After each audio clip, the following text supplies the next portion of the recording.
Hello. Ciao. Hey, ciao. How are you? Everything's fine. Thank you so much for this interview. My pleasure. So, In, Marco, in which city you are? what? In which city you are from? I'm in São Paulo. São Paulo. Okay, cool. Very cool. Yes, yes. And I live downtown, so I have everything closed here because the sound of the traffic and everything is very loud. So I have, Really? Okay. yeah, I have to close everything. And it's extremely hot here in Brazil. So, but I will survive. Because I think it's summer now, right? Yes, yes, it is. So let's begin our interview. I would Sure. like to start asking about the creation of the band. When did you start Temperance, and what was the process like to create the band's music style? Let's talk So about the beginning of everything. okay. So basically, um, that's a cool question because that's the 10th anniversary of the band, Yes, I know which that. is here. So basically, we start our journey around the end of 2013, but for sure we announced the band, I think, on the first days of 2014. Then we released the first single, the first album, the first shows. Basically, our idea back then was to create a melodic metal band with a female fronted metal band, but also with a male singer, me. And it was uh, quite an adventure at the beginning because it was the start of everything. We had no clue about the feedback from labels or crowd also. But I have such fantastic memories from the first years of Temperance, especially the first 2 years. It was great because we spent a lot of time in studio to write and record everything, and it was very cool. Then for sure, step by step, album after album, and after every tour, we learn something. Um, we learn how to write better tracks, hopefully, and also to be a better musician. We improve our skills as arranger, singers, musicians, and also live musician. Because at the beginning, we played tons of shows, and we're still playing tons of shows every year. But yes, that was the start of our journey, and basically try to build up a melodic metal band with a female and male singer, and tons of different kind of influence, not only melodic metal, not only power metal, but also modern stuff. Especially in the first two albums, we had also some extreme vocals here and there. We're not using anymore this kind of stuff because honestly, we are not big fan of this anymore. But I think we will talk also about other albums later. So We can say there was kind of process that you find out, figure it out how to create the band because it's the way I can see now, it has this unique style, but it's connected with different styles like power metal and melodic and symphonic, and it what I can see either it's the band has a concept like a story, like every member has it's a different character. It's something that you guys created for the band, or it changes with every album. How is this story behind Temperance? basically, I mean, we can divide our story in three chapters, I think, because for the first three albums, me and the drummer Giulio, we were the main songwriter, and we wrote all the tracks in the first three albums by ourselves. And we used to spend a lot of time together in studio uh, till 6 a.m. in the morning just to create music, and it was honestly my uh, one of my favorite part of the Temperance history because we we played some shows, but we were not a touring band. For sure, we started to do the first tours, but we spent even more time in the studio, and it was very cool.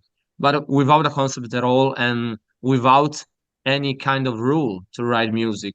but it's still the same as for Temperance right now. Maybe in the next album we will do a prog metal album. We never know. Um, but that was the first step.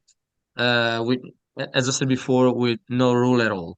Then when we changed the lineup with new singers, we added another male singer, another female singer, and the mood was different because from of Jupiter Moons on, I was the only songwriter of the band.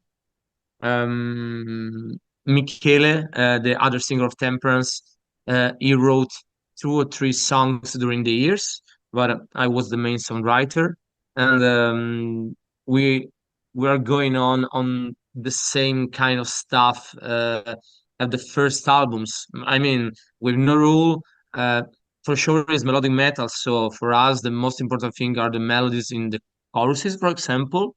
But we build up also something different about orchestration for the symphonic aspect. Um, Also, I think melodies are the keys in general in Temperance music. You were talking about the difference with the singers, and something that I realized, especially with Christine now in the band. The band changed a lot with this last album, Sure. uh, especially with her vocals. I think like it was a big plus in the band. The band was always great, but with her, it was her potential. I make this question, but I really want to say this because Sure, sure. the way she sings and she can use different notes in her voice is just amazing, and it's something that's quite rare to see that female singer do. I think Florian's can do this, like change this her voice, and Christine can do it like perfectly. When did you meet her? How when did you decide to invite her to the band? How was this process that get her into the to Temperance? Okay. So first of all, I totally agree with you. And Christine is a fantastic singer. Honestly, I'm saying this I say this in tons of interviews. In my opinion, nowadays Christine is one of the most incredible female singer in the world, Yes. and I'm very grateful to be able to write music for her voice. Um, I mean, I met Christine the very first time 5 years ago during the cruise, the 70,000 tons of metal, and she was just a guest, but she was with some friends of mine from US, and we had a chance to talk a little bit, but that's it. And then when uh, we had a split one 1 year and a half ago, we start to think about singers for have a proper replacement. And life is very crazy because the same day I start to think about some singers on I think on YouTube I noticed a new video from an American singer, Christine, doing a cover of Beast in Black. And Beast in Oh, Black is one of my favorite bands in the last years. So I take a look and I was extremely impressed. Then I said, okay, I don't know. My sixth sense is telling me to send her a message. And then I sent because we were. I mean, I think we talked during the years a few times on social networks. And Mhm. then I send her a new message and I say something like, "Hey, we have a tour in less than 2 months, and we have an album to record, and I think you are the right singer for that." Totally out of the blue. It was crazy. And then for sure, the album was already totally. I wrote the album a few months before. Uh, I wrote the last notes in the album few months before to call Christine. But for sure, Christine is a different singer, a different kind of singer. So I rearranged the vocals for her because, in my opinion, every singer need to shy in every album. Michele, for example, I wrote some songs in the new album, especially for his voice, Mhm. and I changed some stuff for Christine because her tone and her voice is totally different than our previous singers. And as you said before, she have a fantastic and big potential in general. Not only for a metal voice like I don't know Battle Beast, but also for some classical voice, and in my opinion, also for some pop vocals. Mhm. And in the future, I really can't wait to write new stuff for her because it was quite a good challenge try to um, rearrange the vocals in another way for her voice. But I totally agree with you. Christine is such a fantastic singer, and most important thing for me, she's such a fantastic human being. So I'm very grateful to collaborate with her with Temperance. I want to talk about the new album, but before that, Hmm. I want to talk about the concepts of the albums. Every album has a Hmm. story. How did you create these stories? Is something that you're oh my god, is something that you're interested about, or is you do any research? How is this creation of the stories of behind the album? Basically, as you know, the album is called Hermitage, Daruma's Eyes Part 2. Because 2018, on the album of Jupiter and Moons, we released the last track of the album is called Daruma's Eyes Part 1. Mhm. Because back then I had already a sort of script in my mind. And honestly, back then I supposed to put the entire story in one single track. But then I thought it was too much, too many information in one single track. And honestly, we are not Dream Theater, we are not Transatlantic, and we cannot release one track of 50 minutes. So we decide to give just some information in that track, basically to explain the meaning of the doll, the Japanese doll called Daruma. Mhm. Um, and that's it. But my dream back then was try to release a complete album about the story, taking the some melodies from the part one, Mhm. and that was what I did basically. Because for sure back then I had the script on my mind, but during the years the script changed for sure. Um, and basically is the story. I think it's a little bit. I take some inspiration also because the pandemic. Mhm. Because that's the story of this guy, this American guy, and that's crazy because Christine, she's from New York, and the character of this concept is from New York. It was But destiny. it was destiny, crazy. But for real, life is crazy. Anyway, this guy is not completely satisfied about his life. Like a lot of people during the pandemic said the same stuff. Maybe it was just a way to understand that maybe my life was not what I supposed to do, or for other people in general. And that's the reason why this guy from New York, Victor, decided to travel the world and reach Japan, in this case, Tokyo, try to find himself in this place because US was not the place for him, basically. And when he reached Tokyo and the temple of Asakusa, in this fantastic temple you can see in the cover artwork, in this temple he found um, a doll called Daruma, and when it touched this doll with this Daruma, it traveled time and the space into another world, a fantastic world called Hermitage. And in this world, I mean, he will meet some people, and he will totally change his destiny. I mean, I was extremely inspired by not because of the story, but to create a concept like this. I was completely inspired by the Arjen Lucassen from Aerion because he's one of my hero. And when he did the album Transitus, it's still probably my favorite Aerion album extremely underrated in my opinion.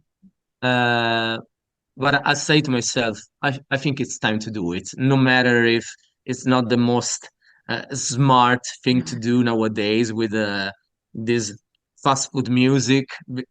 Probably nowadays it's better to release 10 tracks, 3 minutes for every track, and 10 singles basically, and that's it. For the sales could be better. But honestly, uh, we don't care because I mean, in this life you have to do what you want, what you prefer, no matter what. And you invited Arian to be a part of the album. How was this experience? You again was message someone to join you. How it was? It was crazy because I think on 2020 I did a cover of uh, Aerion with a friend of mine, and Arian saw the video. And he messaged me something like, or he comment, I don't remember now, but or maybe he puts a comment on the video saying, "You did a great job and good luck for Temperance." And I thought, okay.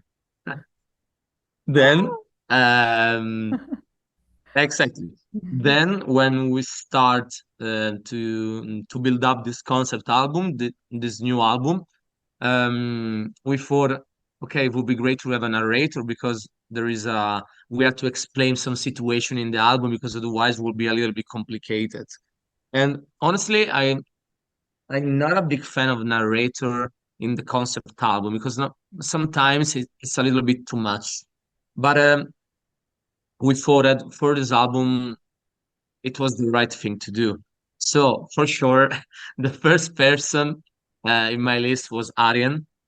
So I send him an email, and I explain everything as and I said it's very important for us because not because push the for advertising or whatever, but just because you gave us the inspiration to do this album. And he was not very sure about this. So in the first message, he told me, my voice sucks, so I don't think it's a good idea. It's so But honest. then, exactly. But then I said, yes, but I'm quite sure it will be a cool thing because you are the you are the guy that made this thing possible. Because without Aira and Transitus, we will never have the chance to release this album, and that's the right thing to do. And he said, "Okay, you're right. Let's do it." Oh, that's great. That's great. And you invited other singers to be part of the album. How was the choice of those singers? So basically, Fabienne from Illumishade. In my opinion, she's one of the most incredible singers from the newcomers, I would say. And for this album, we decided to involve only people from our generation. So for sure, could be very cool to have, I don't know, Michael Kiske in the album, or I don't know, Taria, for example. Yes. But we decided to involve only people from our generation. So that's the reason why we call Fabienne. That's the reason why we call Laura Fella from Faun and Alessandro Conti from Trick or Treat, Twilight Force, and Rhapsody. It's amazing. Ale is one of my best friends in music business since more than 15 years. We did tons of shows together, and he's still one of my favorite power metal singers out there. So it was quite natural to call him. I really wanted to do this interview, but I was waiting for you guys to end the tour. You're touring Europe with Flower Leaf. Serenity, a lot of bands, but I really need to talk about Flower Leaf because they are my friends from Brazil. Okay. This is a friend from many years since we really early that she started the band, we became friends. Okay. How was the experience of this tour? It was kind of not a big tour, but a tour with a lot of bands. The Serenity was there, they were there, Temperance. How was this tour? How was this experience? It was very cool. It was a fantastic tour. Basically, we were four bands all the time. But then the opening band did just half of the tour, and then for the second half of the tour, as opening, Flower Leaf played as opening band. It was very, very cool. The combination of Serenity and Temperance together works very, very well. We had our buddies from Texas as special guests, Tulip. We supposed to tour with them on 2020. Taria, Temperance, and Tulip, but for sure in 2020 nothing happened. But it was a fantastic experience, and honestly, we really can't wait to come back on tour because this tour gave us tons of energies back. Um, the reaction was amazing, and we were not sure about the new album because, as I said before, it's a little bit different. It's not very easy listening, I would say, but we noticed that everyone was even more into this album than the previous album of Temperance, and that's the best thing. Uh, that's the best feedback ever, also for Temperance, honestly. And you guys play in Japan. You're going there. It's the second time in Japan, and it's the first time with Kristen and Marco. How is the? Are you excited? What is? How is this preparation? I heard about the Japanese fans. They're very dedicated. I know a lot of band here in Brazil. Andre Matos was a big hit there with his bands. And that's why I wanted to ask about this tour in Japan. Are you guys excited? Are you guys preparing to do there? I'm very excited. I think Japan is one of my favorite place on the earth. I played there already uh, four times. I was there last December with Serenity, and yes, now it will be the first time with Christine and Marco, and I really can't wait to be there. We'll play a couple of shows, Tokyo and Osaka, and basically, finally, we'll play Hermitage in a proper place because I mean the inspiration came from Japan, so it it's it will be very cool, and I really can't wait to be there with Christine, Luca, Marco. Yeah, that's great. And I have the most important question of the day. Mhm. When you Don't guys say coming pizza to and Brazil? pineapples, please. No, Okay, I will never ask that. okay. When you guys coming to Brazil? I'm waiting. So, to be completely honest with you, um, we're supposed to come in Brazil in April because, for example, in April, just the week before Japan, we'll play in Mexico for the very first time. And we're supposed to combine also some shows in Latin America, I mean in Brazil and maybe other countries. But unfortunately, it's not going to happen now. Um, but I'm quite confident that I, I I cannot say this year, but in 1 or 2 years we'll be able to come there. And honestly, all the people close to me know that. I mean, we played in US, we played in all countries in Europe, in Russia, in Japan, whatever. But my biggest dream is come to play to South America and Brazil, Chile. So I really hope that will happen as soon as possible. Yeah, me too. It's a great energy. You can ask Michele. I saw Visions of Atlantis last year. He made us sit on the floor and dance and everything.